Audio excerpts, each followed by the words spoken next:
ကိုယ်သဘောကျတဲ့လူကကိုယ်အကြောင်းကိုအမြဲတမ်းတွေးနေအောင်ဘယ်လိုလုပ်မလဲဆိုတာကျွန်တော်ဒီနေ့ spell လေးတစ်ခုပြပြပေးတော့မှာဖြစ်ပါတယ်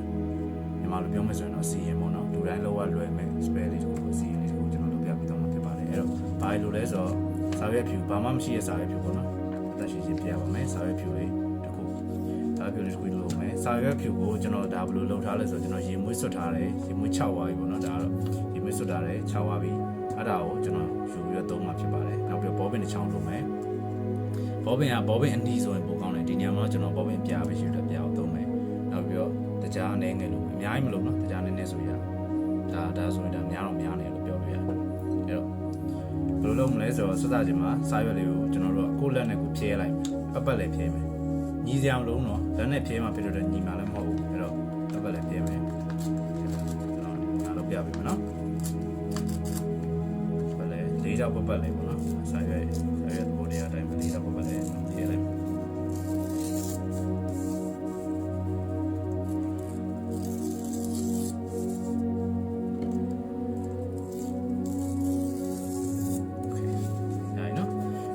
စားရရမှာဒီတော့မကြည့်ကြည့်လို့တော့မကောင်းဘူးရှင်းပြောတယ်ဒါပေမဲ့ရတယ်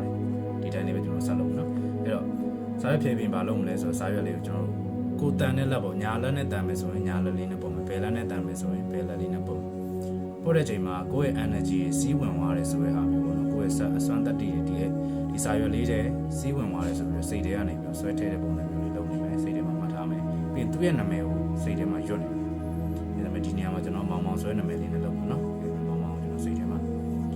မှတ်ထားပြီးတော့စိတ်ကျင်တဲ့စီလုပ်လို့ရတယ်စိတ်ကျင်တာပါဆိုရင်တော့ရက်လိုက်ပြီးရင်သူ့ရဲ့နာမည်ကိုရေးမယ်ခုနခေါက်ဒီကျမှမောင်မောင်နော်ဘယ်သူမှ intention မရှိပါဘူးနော်ဒါနမူနာအနေနဲ့ပြတာပါအဲ့တော့မောင်မောင်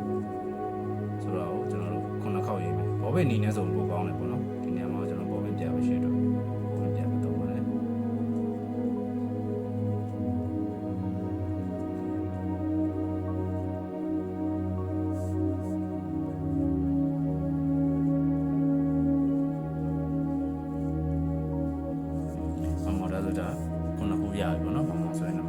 ပြီးရင်သူ့ရဲ့နာမည်ကိုဖြတ်ပြီးတော့၃ခုရေးမယ်ကိုယ့်ရဲ့နာမည်ကိုလုံးမဲ့လူရဲ့နာမည်ပေါ့နော်ဒီစမယ်ဘယ်လိုပြောရှုံပဲထားပါဦးရှုံပေါ့နော်သူ့ရဲ့နာမည်ကိုအုပ်လိုက်ပြီးတော့၃ခေါက်ရေးမယ်ပေါ်ကနေရှုံစိတ်ရှုမြန်မာလိုရေးလိုက်ရရင်နော်ကျွန်တော်ဒီညမှာဒါအင်္ဂလိပ်က spell ဖြစ်တဲ့အတွက်ကျွန်တော်အင်္ဂလိပ်လိုသုံးပါတယ်ကိုမြန်မာလိုပဲတန်းနေဆိုတော့မြန်မာလိုပဲရေးပါရပါတယ်ကြည့်ပါအဲ့တော့ကျွန်တော်ဘောနော်ရေးပါရေးပြီးတဲ့အချိန်မှာခုနလိုကျွန်တော်ပြန်လုပ်မယ်ဒါနည်းနဲ့ပြန်ပုံမယ်ဆူတောင်းမယ်ပေါ့နော်စိတ်ထဲကနေပြီးကိုเจ้าပဲမြဲတွေးနေပါစေဒါမှမဟုတ်လေကိုပြန်ချစ်ပါအဆက်အသွယ်ပြန်လုပ်ပါဘာပဲဖြစ်ဖြစ်ပေါ့နော်ကိုစိတ်ထဲမှာရှိတဲ့ဟာအတိုင်းလုပ်လို့ရတယ်စိတ်ကျင်တဲ့ရှိလို့ပေါ်ပြီးပြီလားပြီးရင်ခဏပြန်ချပြီးတကြားလေးယူအနေငယ်ပဲခုနကျွန်တော်ပြတဲ့တကြားလေးနည်းနည်းဆိုရရင်တော့အများကြီးမလို့ကြားနေငယ်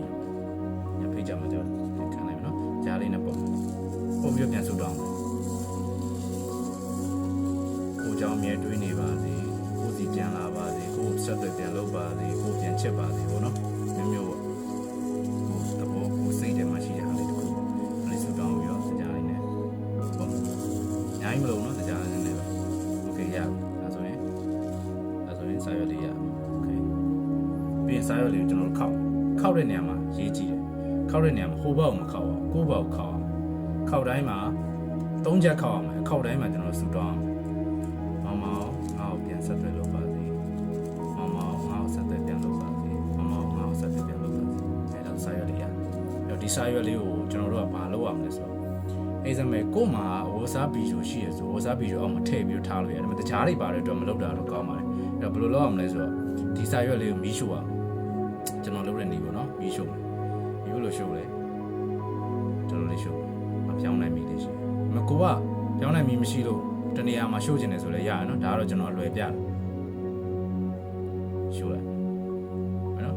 မီးကိုပြကြတဲ့တီရှို့လုံးဝပြဝါတဲ့တီရှို့ဒါတော့နမူနာဖြစ်တဲ့အတွက်ကျွန်တော်အကုန်ထိတော့မပြတော့တနေရာမှာလုပ်ဖို့လေကိုမီးနဲ့အဆင်ပြေမဲ့တနေရာမှာမီးရှိလို့အဆင်ပြေမဲ့တနေရာမှာလုပ်ခဲ့တယ်လို့လေရှို့ပြီးလုံးဝပြကြတဲ့တီရှို့ရမယ်နော်ဒါဆိုရင်တော့ရပြီ